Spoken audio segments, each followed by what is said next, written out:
할렐루야. 하나님은 살아계십니다.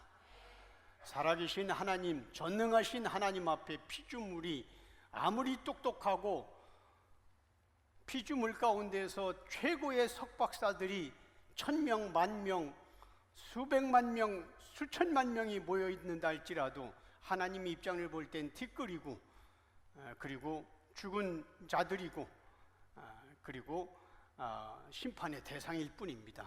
그런데 하나님께서는 자신을 십자가에서 죽으시고 물과 피를 흘리고 죄값으로 우리 사신 당신의 자녀들, 신부들 한 영혼이 100억하고도 바꾸지 않을 정도로 귀하게 여기시는 분이 예수 그리스도십니다. 그 주님이 오늘도 이 자리에 충만히 임재하셨습니다. 여러분, 우리가 지금 욥기를 예수계시 관점으로 지금 이제 14장까지 가고 있는데, 아마 일부 교인들 가운데서는 혹시 이런 의문을 가지고 있는 분들이 있을 것입니다. 왜 욥기서에는 예수라는 단어 자체가 하나도 없는데 억지로 그렇게 예수로 풀어나가는가? 그래서, 그리고 그 소리가 그 소리 같고 반복되는 것 같고, 그래서 다 아는 거지만 다시 한번 또 정리하는 마음으로, 왜 예수라는 단어가 없는 욥기인데도 불구하고, 구약 성경인데도 불구하고 예수님으로 해석하는지 다시 한번 좀 짚고 넘어갈 겁니다. 여러분들 다 아시지만 다시 한번 가끔씩 인간은 망각의 존재이기 때문에 또 정리를 하고 회복해야 됩니다. 자, 요한복음 5장 39절 한 목소리로 같이 읽습니다. 너희가 성경에서 영생을 얻는 줄 생각하고 성경을 연구하거니와 이 성경이 곧 내게 대하여 증언하는 것이니라. 자, 여기서 말하는 성경은 구약 성경입니다. 이때 신약 성경이 쓰여지지 않았어요. 그러나 예수님은 하나님이고 신이기 때문에, 시간 밖에 있는 분이기 때문에 여기서 말하는 성경은 신약도 포함되는 겁니다. 왜? 주님이 말하는 것은, 피조물은 시간이 지나야 신약이 써지지만 전능자는 그 시간 밖에 있는 분이기 때문에 여기서 말하는 것은 1차적으로는 구약이지만 신구약 성경을 통째로 말하는 겁니다. 그러니까 너희가 성경에서 영생을 얻는 줄 생각하고 연구하거니와, 성경은, 구약 성경은 다 나를 얘기하는 거다. 인간에 대한 이야기는 없다. 사람에 대한 교훈은 없다. 전부 다 성경은 구원자, 나를 얘기하고 있다. 그렇게 말하고 있습니다. 누가복음 24장 27절 같이 읽습니다. 이에 모세와 모든 선지자의 글로 시작하여 모든 성경에 쓴 바 자기에 관한 것을 자세히 설명하시니라. 예수님이, 부활하신 예수님이 제자들을 찾아가서 이렇게 이제 해석해 주는데, 모세는 창출내민신, 모든 선지자의 글은 말라기까지, 구약을 말하는 거예요. 이때 신약이 없었으니까. 그러니까 예수님이, 부활하신 예수님이 창세기, 출애굽기, 레위기, 민수기, 신명기, 말라기까지 모든 성경에 쓴 바 자기에 관한 것, 예수 구원자에 대한 것을 창세기에서도 풀어주고, 출애굽기에서도 풀어주고, 레위기에서도 풀어주고, 말라기에서도 풀어주신 거예요. 그러니까 모세와 모든 선지자의 글, 즉 구약 성경을 시작해서 모든 성경에 쓴 바 자기에 관한 것을 이렇게 했다. 모든 선지자, 이사야, 예레미야, 에스겔, 다니엘, 호세야, 미가, 나홈, 하박국, 말라기 다 선지자입니다. 그죠? 로마서 1장 2절 말씀 같이 읽겠습니다. 이 복음은 하나님이 선지자들을 통하여 그의 아들에 관하여 성경에 미리 약속하신 것이다. 자, 예수님의 캐릭터는 포도나무, 복음, 선한 목자, 양, 이게 다 캐릭터인데, 이 복음이 예수입니다. 그러니까 이 예수는 하나님이 선지자들을 통하여, 그리고 예수는 말씀이고 성경이니까, 이 복음, 예수, 성경은 하나님이 선지자들을 통하여 그 아들에 관하여, 예수죠, 예수라는 아들에 관하여 성경에 미리 약속한 거, 구약 성경에 약속한 거. 그러니까 구약 성경은 전부 다 예수 얘기를 하는 거지 도덕과 윤리가 아닌 거예요. 고린도전서 15장 3절 같이 읽습니다. 내가 받은 것을 먼저 너희에게 전하였노니 이는 성경대로 그리스도께서 우리 죄를 위하여 죽으시고. 자, 이제 사도 바울이 이 고린도 전후서를 쓰면서 내가 너희에게 전한 모든 것은 예수 그리스도인데 이는 성경대로, 이때도 구약 신약이 없었어요. 구약 신약이 막 쓰여질 때요. 성경대로, 구약 성경 있는 대로 그리스도께서 우리 죄를 위하여 죽으시고, 신약에서만 예수가 죽은 게 아니고 이미 성경대로라고 그렇게 말하고 있습니다. 그래서 성경은 예수의 이야기이고 계시의 말씀이기 때문에 성경을 기록하게 하신 계시자가 예수로 풀어줘야 되는 거예요. 그래서 성경을 사사로이 풀면 지옥 간다고 성경은 나오는 거예요. 베드로후서 1장 20절에서 21절 같이 읽습니다. 먼저 알 것은 성경의 모든 예언은 사사로이 풀 것이 아니니 예언은 언제든지 사람의 뜻으로 낸 것이 아니요 오직 성령의 감동하심을 받은 사람들이 하나님께 받아 말한 것입니다. 자, 20절에 보면은 성경의 모든 예언, 그러니까 성경책입니다. 성경의 모든 예언은 사사로이 푼다는 얘기는 계시자가 풀어주지 않고 인간의 노력으로 푼다는 겁니다. 인간의 노력으로 풀고 신학 박사를 받았다고 풀고 하여튼 사사로이 푸는 것은 예언은 이 하나님 말씀은 계시이기 때문에, 하나님이 직접 주신 계시이기 때문에 계시자가 열어줘야 돼. 예수로 열어줘야 되는데 그렇지 않고 열어주지 않는데도 성경을 백독하고 그래서 가르치고 풀어고 이 성경은 이런 겁니다. 가르친 게 모두 다 사사로이 푸는 겁니다. 계시로 열지 않은 건 다 사사로이 푸는 겁니다. 그래서 21절에 보면은 이 예언은 사람의 뜻으로 낸 것이 아니 사람의 뜻으로 낸 것이 아니기 때문에 사람이 노력해서 열리겠어요? 안 열리는 거예요. 사람이 그잖아요.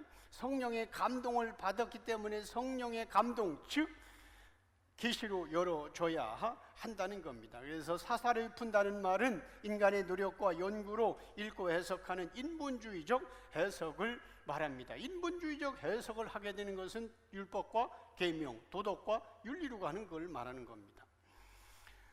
그래서 성경을 몇 독하자, 우리 성경 요번에 올해는 일독, 전교인이 일독하자는 프로그램도, 그리고 성경을 정성스럽게 한자 한자 옮겨 쓰는 필사하자는 것도 사사로이 성경을 대하는 모습입니다.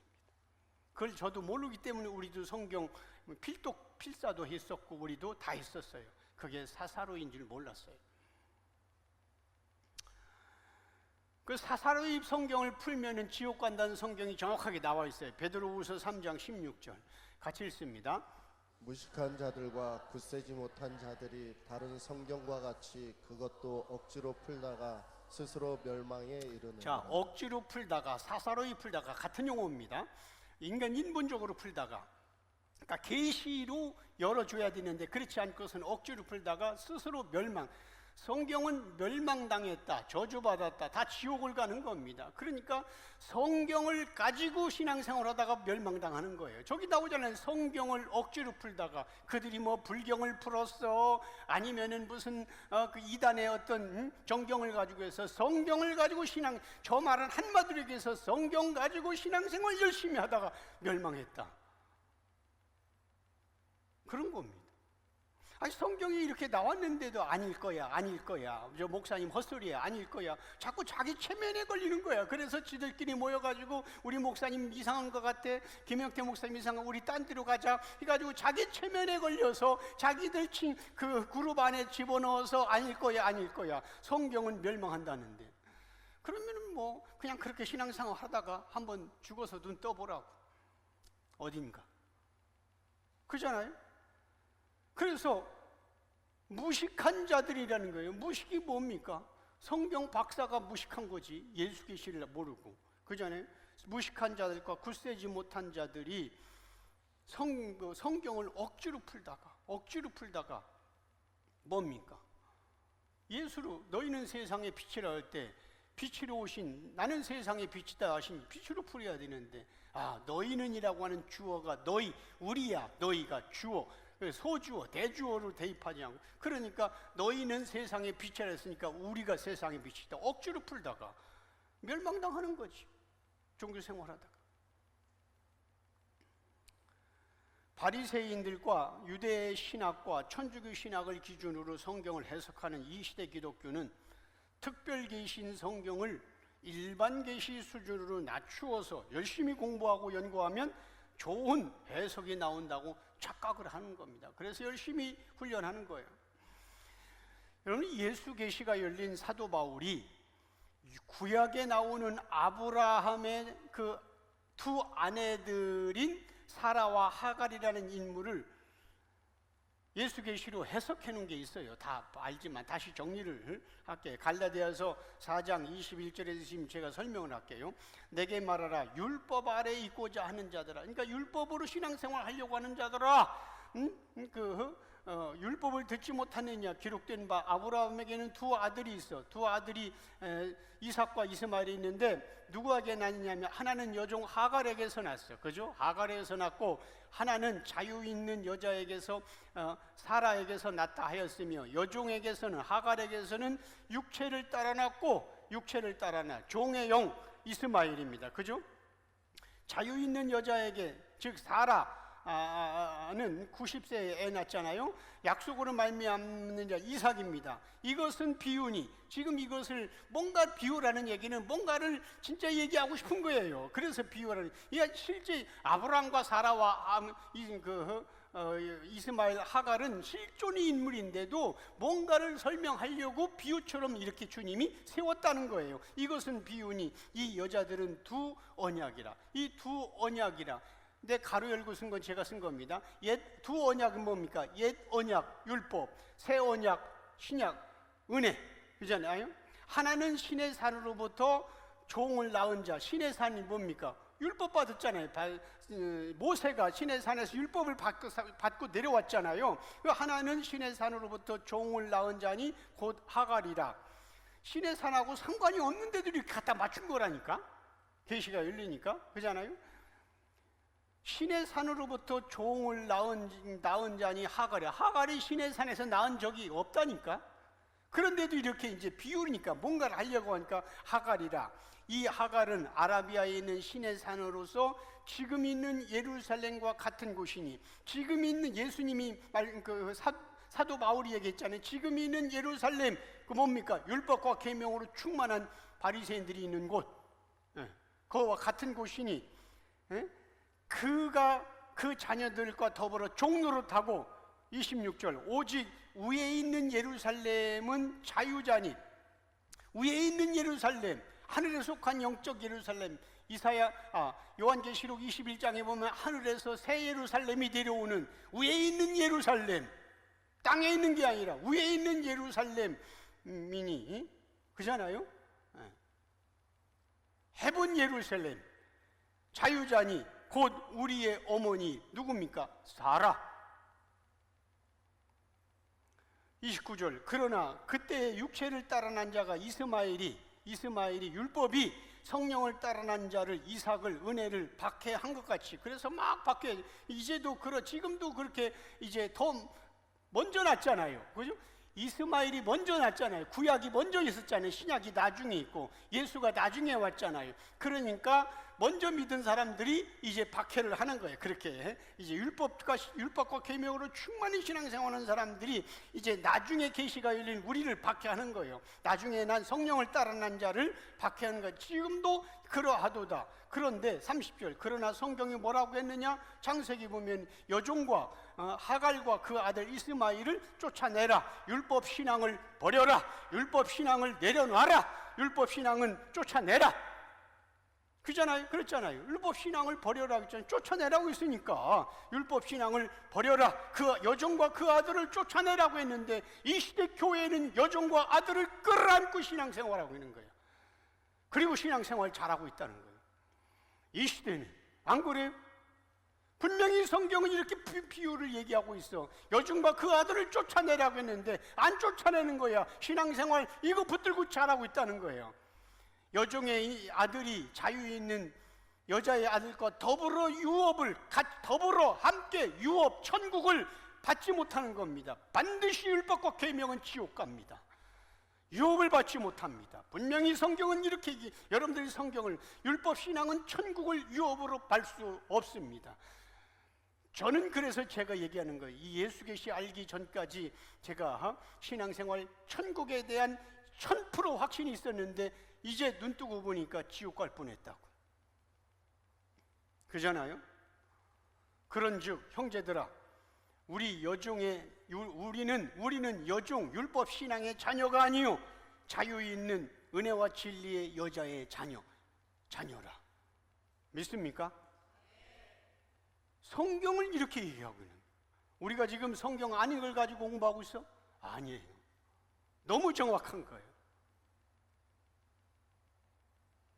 이러한 해석의 근거로 아브라함의 아들인 이삭과 손자 야곱도 모두 예수 계시로 해석하잖아요. 그래서 여러분들 슬쩍 지나가면 나중에 이제 창세기 설교할 때도 하겠지만 창세기 28장에 보면은 야곱이 이제 형 에서의 낯을 피하여 라반 집 삼촌 집으로 갈 때 중간에 돌베개 베고 사건이잖아요. 돌베개 베고 사건도 예수님을 모형하는 겁니다. 돌베개는 그리스도를 상징하는 거예요. 돌베개. 왜? 성경에 보면 뜨인 돌이 메시아고 모퉁이 돌이 메시아고 거치는 돌이 메시아고 돌베개 그리스도. 야곱이 꿈에 본 사닥다리는 예수님의 중보 사역을 의미하는 거예요. 왜? 사닥다리가 하늘과 땅에 닿았다. 그래서 이제 이 중보 역할을 하는 하늘과 땅의 중보 역할, 이 메시아입니다.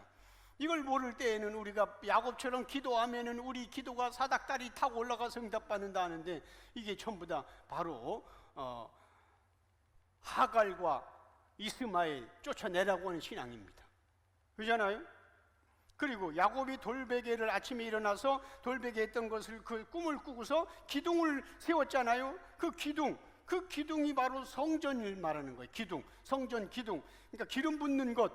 성전 되시는 그리스도가 얘기했잖아요. 예수 그리스도. 요한복음 2장에 보면 너희가 이 성전을 헐라 내가 사흘 만에 일으키리라. 그러나 예수는 성전된 자기 육체를 가리켜 말씀하신 것이라 이렇게 했잖아요. 그러니까 예수가 성전이잖아요. 돌베개가 예수고, 그러니까 거기에 돌베개를 베고서 거기다가 세우고 기름을 부었잖아요. 성전 예수 그리스도를 얘기하는 거예요.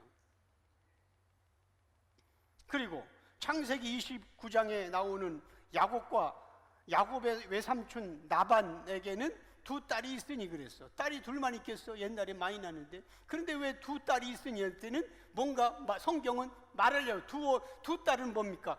두 언약.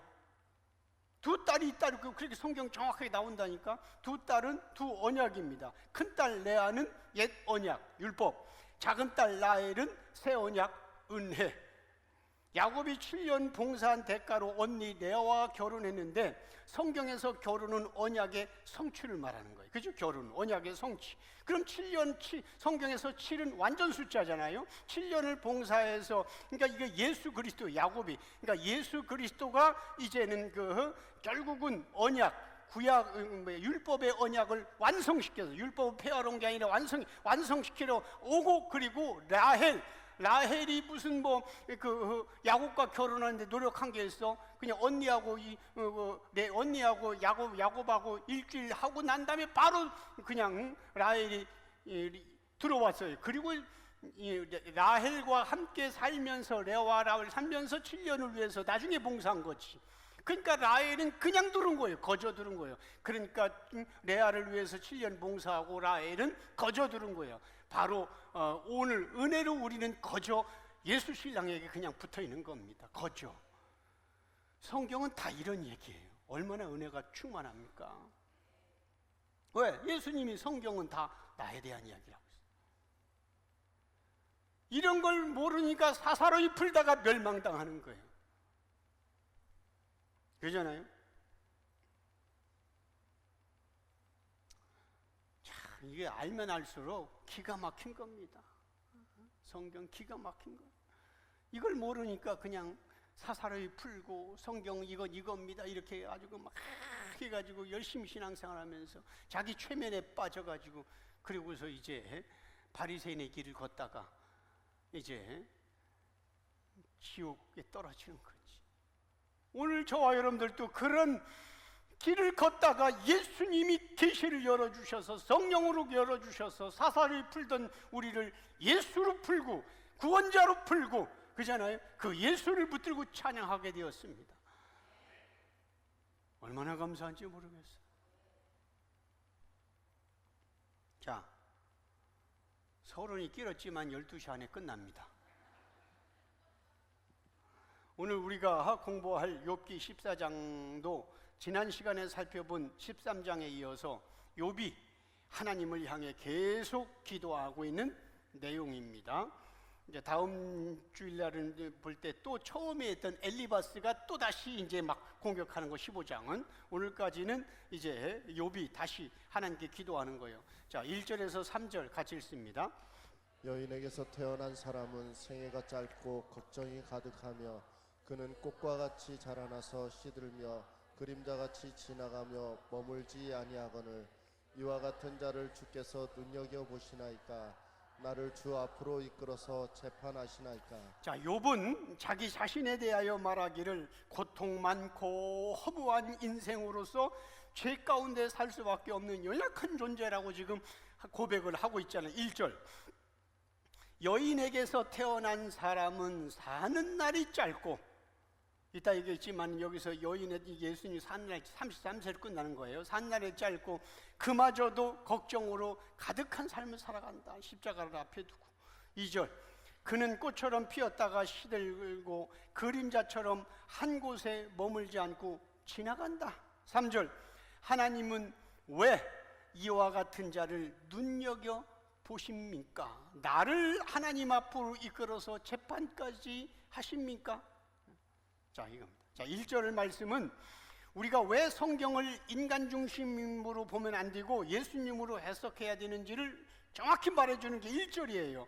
왜냐하면 모든 인간은 누구나 다 여자에게서 태어납니다. 그죠? 여인에게서 타잖아요. 그렇다면 성경은 당연하고 상식적인 이야기를 기록해 놓을 리가 없습니다. 욥이 자신은 여인에게서 태어났다고 표현하는 말에는 뭔가 다른 이면의 의미가 있다는 거예요. 그렇잖아요? 여인에게서 태어난 자라는 표현을 쓴 이유는 특별히 누군가를 지칭하고 싶은 거예요.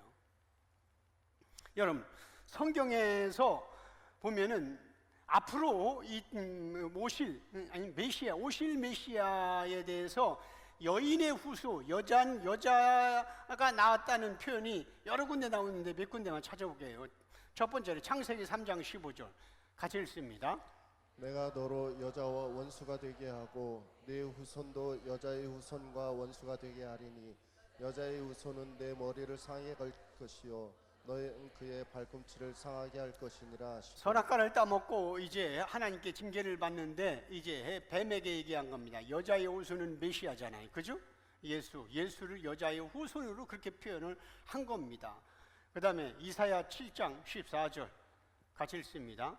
보라 처녀가 잉태하여 아들을 낳을 것이요 그의 이름을 임마누엘이라 하리라. 자, 이것도 이제 처녀가 임마누엘이 예수자, 하나님 우리와 함께한다는, 여기서 처녀가 마리아입니다. 잉태하여 아들을 낳는다. 여자죠. 여인, 처녀 같은 용어입니다. 그 다음에 요한계시록 12장 5절 같이 읽습니다. 여자가 아들을 낳으니 이는 장차 철장으로 만국을 다스릴 남자라. 그 아이를 하나님 앞과 그 보좌 앞으로 올려가더라. 자, 여기도 마찬가지예요. 여자가 아들을 낳으니 우리 예수권 안에는 이런 게 안 나온 거예요. 제가 이제 성경을 거의 암송하다시피 하니까 막 읽다가 뭡니까 이런 게 성경 떠올라서 찾아 넣은 거예요, 제가. 자, 여기 보면 여자가 아들을 낳으니, 그러니까 이 그는 철장으로 만국을 다스릴 남자가 누굽니까? 예수. 그렇잖아요. 이처럼 앞으로 오실 예수님에 대하여 여자가 낳은 아들, 여인의 후손 이렇게 표현한단 말입니다. 그런 의미로 볼 때 오늘 본문 1절에서 말하는 여인에게서 태어난 사람, 1절 그랬잖아요. 욥기 14장 1절 여인에게서 태어난 사람에서 여인은 마리아를 뜻하고 그 여인이 낳은 사람은 예수란 말입니다. 그래서 1절을 이렇게 예수로 해석하면 1절에서 3절이 자연스럽게 예수님을 해석하는데 이렇게 해석되는 겁니다. 다시 한번 1절보다 해석해요. 1절에 마리아에게서 태어난 예수님의 생애는 33년으로 짧은 인생으로 마감했고 예수님은 인성 100%를 가지고 있었기 때문에 사역에 무거운 짐으로 고민이 많으셨다. 2절 30세의 예수님도 젊고 건강했기 때문에 30세는 그냥 뭐 화장 안 해도 예쁘고 건강하잖아요. 30세의 예수님도 젊고 건강했기 때문에 꽃처럼 아름다운 인생이었지만 그러나 십자가에서 그 생명이 모두 시들었다. 예수님은 잠시 이 땅에 머무신 뒤에 다시 하늘로 승천하셨다. 3절 하나님은 그런 예수님을 주목해 보신다. 하나님은 인간의 모든 죄악을 예수님께 담당시키신 후 결국 하나님의 심판대에 세우셨다. 자, 이렇게 해석하니까 정확하게 예수님을 대입되잖아요. 이게 억지로예요? 아닙니다. 놀라운 겁니다. 사사로이 풀지 않은 거예요. 오히려 사사로이 푸는 사람들이 우리 보고 사사로이 푼다고 얘기하는 거예요. 자, 오늘 욥기 본문 4절에서 6절 같이 한 목소리 읽습니다. 누가 깨끗한 것을 더러운 것 가운데서 낼 수 있으리까? 하나도 없나이다. 그의 날을 정하셨고 그의 달수도 주께 있으므로 그의 규례를 정하여 넘어가지 못하게 하셨사온즉 그에게서 눈을 돌이켜 그가 품꾼같이 그의 날을 마칠 때까지 그를 홀로 있게 하옵소서. 자, 욥은 하나님의 감시에서 벗어나 품꾼이 정해진 일을 마칠 때까지 혼자 있고 싶은 마음으로 그렇게 표현한 거예요. 4절 누가 더러운 것에서 깨끗한 것을 만들어낼 수 있습니까? 인간은 불가능합니다.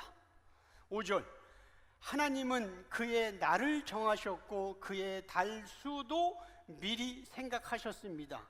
그가 넘어가지 못하는 한계도 정해 놓으셨습니다. 6절 그에게서 눈을 돌이켜 그가 품꾼처럼 그가 하는 일을 마칠 때까지 홀로 있도록 허락하옵소서. 자, 여기서 욥기서 안에는 여러 주어가 나오는데 모든 주어를 대주어이신 예수님으로 해석해야 올바른 해석이 나온다고 말씀드렸습니다. 자, 욥기 지금 읽은 14장에서 계속 그는 그가 그라는 주어가 나옵니다. 그가 주어잖아요. 그는 그가. 당연히 욥기 14장은 욥이라는 사람이 하나님께 기도하고 말하는 것이기 때문에 표면적으로는 당연히 그는 욥 자신을 말하는 거예요. 그러나 성경을 해석할 때에 1차 적용은 모든 성경은 나에 대한 것이라고 쓰고 예수님이 해석해 줬으니까 성경을 읽고 해석할 때 1차 적용은 예수님으로 적용하고 그 다음에 2차 적용을 그 예수와 연합된 나로 적용하는 겁니다. 성경을 인간으로 1차로 먼저 적용하면 구원의 책이 아니라 인간의 노력과 의지가 드러나는 도덕과 윤리책이 되는 거예요. 율법과 계명. 예를 들어 볼게요. 하나만 해석해 봅시다. 시편 1편 한번 띄워주세요. 자, 이거를 이제 복 있는 사람은 악인의 길을 따르지 아니하고 주인의 길에 서지 아니하고 쭉 이렇게 했을 때에 성경은 저렇게 얘기하는구나. 복 있는 사람은 그렇지, 나는 예수를 믿으니까 하나님을 믿으니까 복 있는 사람이야. 그러니까 악인의 길을 따르지 아니하고 주인의 길에 서지 아니하고 오만한 자리. 아니 여러분들 저렇게 할 인간이 있어요? 인간은 태어날 때부터 죄악으로 태어나기 때문에 저런 악인의 길을 따르지 않을 수 있어요? 없어요. 죄인의 길에 서지 않을 수 있어요? 그럼 여러분들 직장 그만둬야 돼. 직장 다니는 사람 다 죄인이야. 그 죄인의 길에 왜 서 있어요, 옆에서? 그잖아요? 옆에 예수 안 믿는 사람, 하나님을 욕하는 사람, 성경의 죄인은 누굽니까? 하나님을 믿지 않는 사람이야. 그럼 하나님 믿지 않는 사람하고 한 책상 같이 쓰면 왜 죄인의 길에 서고 있어? 직장 그만두고 저기 산속에 들어가야지. 저렇게 살 사람은 없다니까. 그잖아요. 죄인에게 서로 서지 아니. 누가? 복 있는 사람이 오만한 자리에 앉지나고, 여러분 오만한 자리 자기 주장하는 그 자리에 밥 먹을 때 많잖아. 그잖아요? 그러니까 여기서 복 있는 사람을 1차 적용으로 예수로 해야 된단 말입니다. 왜? 성경은 다 나에 대한 거니까. 그러니까 인간으로 해석하면, 생각해 보세요. 복 있는 사람을 인간으로 해석하면 어떤 인간이 악인의 꾀를 따르지 않을 자가 있으며, 어떤 인간이 죄인의 길에 서지 않을 자가 있으며, 어떤 인간이 오만한 자들의 자리에 앉지 않을 수 있는 경건한 의인이 어디 있습니까? 의인은 없나니 하나도 없다고 하고, 모든 피조물 가운데 가장 부패한 것이 인간의 마음이라고 했잖아요. 2절 같이 읽습니다. 오직 여호와의 율법을 즐거워하여 그 율법을 자, 누가? 복 있는 사람은 여호와의 율법을 즐거워하여 그 율법을 주야로 묵상하는다. 아니, 주야로 묵상합니까? 잠도 안 자고? 근데 예수님은 주야로 묵상해요. 왜? 예수님이 율법 자신이니까. 예수님이 말씀이 육신이 되었잖아요. 예수님이 십계명이고 말씀이고, 말씀으로 세상을 창조하셨고, 그잖아요. 말씀이 육신이 이 땅에 오셨고, 그러니까 그분은 율법 자신입니다. 그러니까 그 예수님이, 복이 있는 예수님이 복을 가지고 왔어. 복에서 떨어지는, 하나님을 믿는 게 복인데 선악과 먹고 복에서 떨어져서 지옥 저주의 길로 갔는데, 하나님이 복을 가지고 왔어. 복을 가지고 왔어. 그 복을, 그 예수를 얘기하는 거예요. 그 복을 붙잡는 자, 그 복과 연합된 자, 그게 우리의 복 있는 사람이 되는 거예요. 그렇잖아요? 이것을 인간순으로 해석한다면 어떤 인간이 하나님의 말씀이 율법을 즐거워하고 주야를 묵상하고, 말도 안 되는 겁니다. 그러므로 우리가 성경을 해석할 때는 예수님이 친히 말씀하신 것처럼 1차 적용은 구원자이신 예수님으로 적용해야 됩니다. 그러므로 그런 의미로 볼 때 오늘 본문 욥기 14장 4절에서 6절을 예수님으로 해석하면 이렇게 되는 거예요. 4절, 타락한 인간의 노력으로는 깨끗해질 수가 없다. 5절, 삼위 하나님은 성자 예수님이 사역하실 날을 정하셨다. 그 사역의 날은 하나님의 섭리대로 이루어지기에 하루라도 빨라지거나 늦추어지지 않는다. 예수님은 하나님이시지만 신성을 감추도록 범위를 정하셨고, 철저히 인자로 사람으로 모든 죄의 짐을 담당하셨다. 6절, 예수님은 하나님이 정하신 그 일을 끝마치지 않으면 돌아가지 못하는 품꾼처럼 끝까지 홀로 모든 사역을 담당하셨다. 놀라운 은혜의 말씀입니다. 자, 7절에서 8절 한 목소리로 같이 읽겠습니다. 나무는 희망이 있나니 찍힐지라도 다시 움이 나서 연한 가지가 끊이지 아니하며, 그 뿌리가 땅에서 늙고 줄기가 흙에서 죽을지라도 물 기운에 움이 돋고 가지가 뻗어서 새로 심은 것과 같거니와. 야, 7절에 보세요. 한 그루의 나무도 희망이 있습니다. 만약에 누군가가 그 나무를 찍어서 땔감으로 가져갈지라도 다시 새싹이 나면 연한 가지가 새롭게 나옵니다. 8절, 만약 그 뿌리까지 수명이 다해서 줄기가 흙처럼 된다고 해도, 9절, 물을 통하여 새롭게 움이 돋고 가지가 뻗어서 새로 심은 나무처럼 됩니다. 그렇습니다. 나무는 찍혀서 버릴지라도 희망이 있고, 뿌리의 생명력이 다해도 기회가 있다는 겁니다. 물만 있으면 다시 새싹이 돋고 새로 심은 것처럼 생명이 나오기 때문입니다. 그러나 타락한 인간의 죽음은 영원히 살아날 방법이 없다는 겁니다. 그래서 물만 있으면 새싹이 나오듯이 생수이신 예수님이 이 땅에 오셔서 죄악으로 죽어가고 있었던 우리에게 영원히 목마르지 않은 생수를 부어주시러 오신 거예요. 그거 설명하려고 하는 거예요. 나무는 누가 잘라가도 다시 새싹이 나오고, 혹시 뿌리까지 뽑히다 할지라도 물이 있으면, 비가 오고 물이 있으면 다시 나오듯이 인간은 소망이 없다. 영원히 솟아. 그래서 생수이신, 물이신 영생이신 예수님이 생수를 가지고 와서 죽은 우리에게 뿌려서, 그잖아요, 예수의 보혈로 뿌려서 우리를 다시 이제 살아나게 하신 겁니다.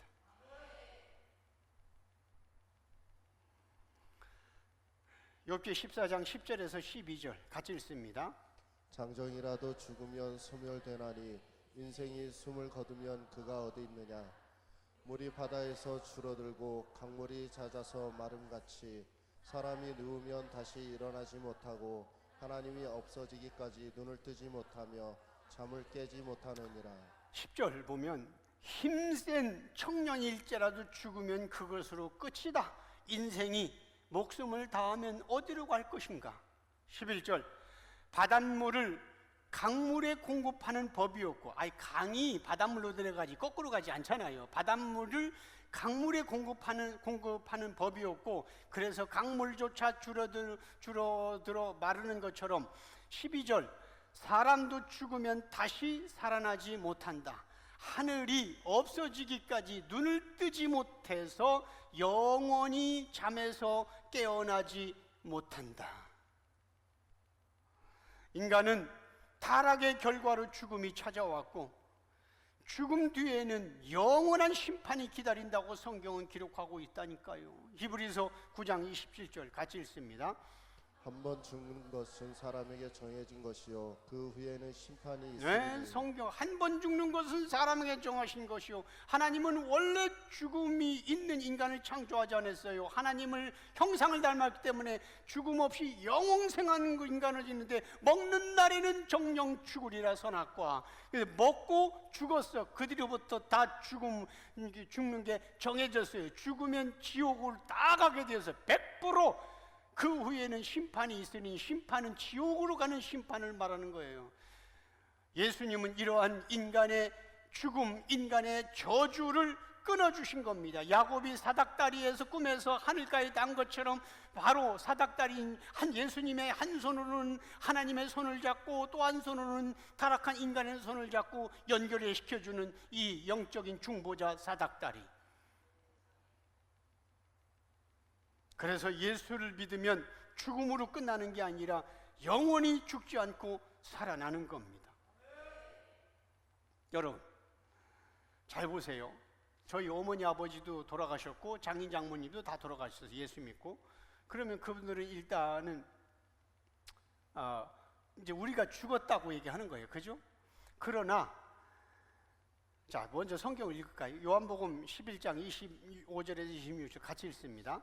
예수께서 이르시되 나는 부활이요 생명이니 나를 믿는 자는 죽어도 살겠고 무릇 살아서 나를 믿는 자는 영원히 죽지 아니하리니. 자, 이 25절에서 나를 믿는 자는 죽어도 살겠고, 그러니까 인간의 눈으로 볼 때는 죽은 것 같아. 반드시 살아난 거예요. 그리고 무릇 살아서 나를 믿는 자는 영원히 죽지 아니하리니. 그러니까 살아서 예수를 믿는 자는 죽음을 보지 않습니다. 그러니까 저와 여러분들은 절대로 죽지 않고 영생하는데 어떻게 하냐면, 전에도 잠깐 언급했어요. 우리 예수 믿는 사람은 이제 육신이 호흡이 다 될 때에 주님이 찾아오십니다. 주님이 찾아오셔서 호흡이 다 끊어지기 전에 그 육신은 땅에 무대하니까 이제 영혼을 하나님이, 원래 하나님이 먹는 날에는 정령 죽으리라 하고 다 죽었잖아요. 그래서 노아 홍수 때 50억을 죽은 자를 물썰었잖아요. 하나님 볼 때는 하나님 예수의 보혈로 살아나는 것만 생명이에요. 그래서 지금 여러분들과 제 마음속에, 우리 속에 지금 예수 생명이 있잖아요. 이게 생명이 살아있는 거예요. 그런데 이제 내가 죽을 때에 그 생명을 주님 찾으러 오는 거예요. 그걸 찾아가는 거예요. 그래서 우린 죽지 않는 거예요. 그래서 무릇 살아서 믿는 자는 영원히 죽지 아니하리니 이것을 내가 믿느냐? 주님이 말씀하신 거예요. 그래서 성도에게는 죽음이 없는 거예요. 그게 살아서 믿는 자는 영원히 죽지 않는다는 뜻입니다. 자, 오늘 본문 욥기 14장 13절부터 17절까지 간 목소리로 같이 읽습니다. 주는 나를 소홀에 감추시며 주의 진노를 돌이키실 때까지 나를 숨기시고 나를 위하여 규례를 정하시고 나를 기억하옵소서.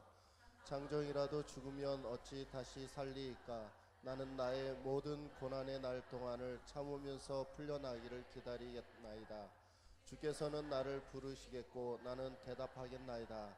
주께서는 주의 손으로 지으신 것을 기다리시겠나이다. 이제 주께서 나의 걸음을 세시오니 나의 죄를 감찰하지 아니하시나이까. 주는 내 허물을 주머니에 봉하시고 내 죄를 싸매시나이다. 욥은 자신의 고통이 지금 너무 심하기 때문에 하나님이 자기를 스올에 감추기를 바란다고 해요. 유대인들에게 스올은 죽은 이후에 가는 곳을 스올이라고 그렇게 표현합니다. 13절, 하나님 차라리 나를 스올에 감추시기를 원합니다. 하나님의 진노를 돌이키실 때까지 나를 숨기시기 바랍니다. 나를 위한 때를 정하시고 그때 저를 기억해 주시기를 원합니다. 14절, 아무리 건장한 자라도 죽으면 다시 살 수 없습니다. 저는 그곳에서 모든 고난의 날을 참으면서 다시 풀려나기만을 기다리겠습니다. 15절, 하나님이 때가 되어 저를 부르시면 언제든지 제가 대답하겠습니다. 하나님은 하나님의 손으로 만드신 자를 기다리시기만 하면 됩니다. 16절, 그때는 하나님이 나의 걸음을 하나씩 세워주시고 나의 죄도 더 이상 살피시지 않으십니다. 죽음 이후에. 17절, 하나님은 나의 허물을 주머니에 넣고 내 죄악도 하나씩 싸매주십니다. 여기서 허물을 주머니에 봉하신다고 나왔잖아요. 내 허물을 주머니에 봉하시고 죄악을 싸매신다는 뜻은 택한 자의 죄를 남김없이 예수님에게 전가시킨다는 뜻이에요. 이 뜻은. 내 허물을, 예수님이 무슨 허물이 있겠어? 내 허물을 주머니에 봉해서 아주 완전히 봉해서 못 나오게 하는 거야. 그러니까 이것은 택한 자의 죄를 남김없이 아주 못 나오게, 어떤 마귀가 참소를 해도 나오지 못하도록 예수님에게 완전히 넣어서 그냥 전가시켜서 봉하는 겁니다. 어떤 인간도 사랑하는 자의 죄를 대신 가져가지 못합니다. 부모도 자기 사랑하는 자식을 위해서 죄를 가져갈 수 없습니다. 그러나 예수님은 그렇게 우리의 모든 죄를 가져가셨고 그 죄값으로 십자가에서 저주를 받고 죽으셨습니다. 얼마나 감사해요. 이 은혜. 이거는 100번, 1000번, 1000번 똑같은 소리 들어도 괜찮은 거예요. 전에 얘기했잖아요. 이게 지겹습니까? 그러면 그 사람은 선택받지 않은 사람일 가능성도 있습니다. 왜?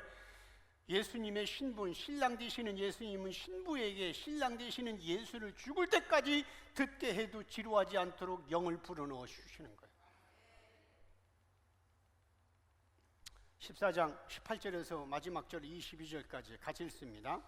무너지는 산은 반드시 흩어지고 바위는 그 자리에서 옮겨가고 물은 돌을 담게 하고 넘치는 물은 땅의 티끌을 씻어버리나이다. 이와 같이 주께서는 사람의 희망을 끊으시나이다. 주께서 사람을 영원히 이기셔서 떠나게 하시며 그의 얼굴빛을 변하게 하시고 쫓아보내시오니 그의 아들들이 존귀하게 되어도 그가 알지 못하며 그들이 비천하게 되어도 그가 깨닫지 못하나이다. 다만 그의 살이 아프고 그의 영혼이 애곡할 뿐이이다. 자, 욥은 자신의 신세를 무너진 산과 물로 인해 씻겨 내려가는 땅의 모습